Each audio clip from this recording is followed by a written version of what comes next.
This week, during a press conference announcing the easing of federal emission standards, President Trump tossed out an idea to bring K cars to the US of A. For the uninitiated, K cars are a special class of diminutive vehicles sold in Japan and other Asian countries that adhere to strict limits on dimensions and power. We're big fans, so this is good news, right? Unfortunately, we can think of a dually pickup full of reasons why K vehicles don't make sense en masse here, from existing regulations to the Trump administration's own contradictory policies. Regulations exist.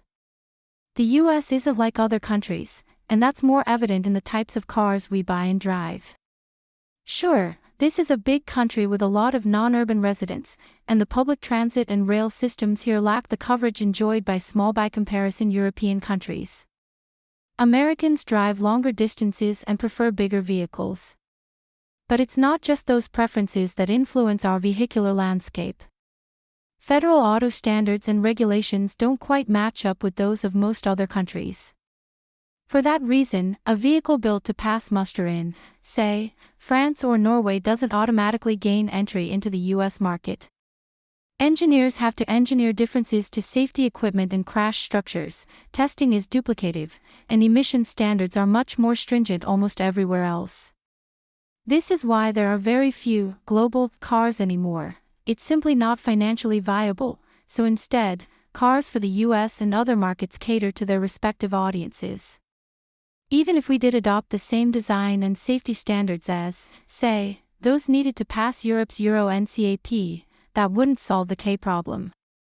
K cars are almost a hyperlocal class, designed to a Japanese standard and meant for urban and slow-moving rural settings. For context, the Smart 42 is too big and powerful to fit into the K slot. There's no analog here either, aside from the handful of keys that have been brought into the country via the 25-year import rule, and the legality of those vehicles varies from state to state.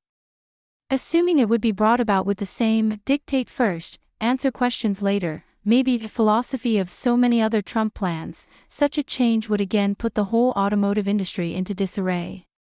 See, the cancellation of federal clean vehicle credits earlier this year.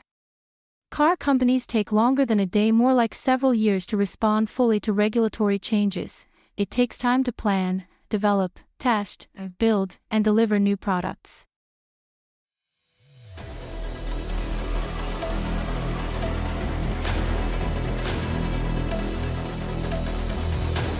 That's the news for now.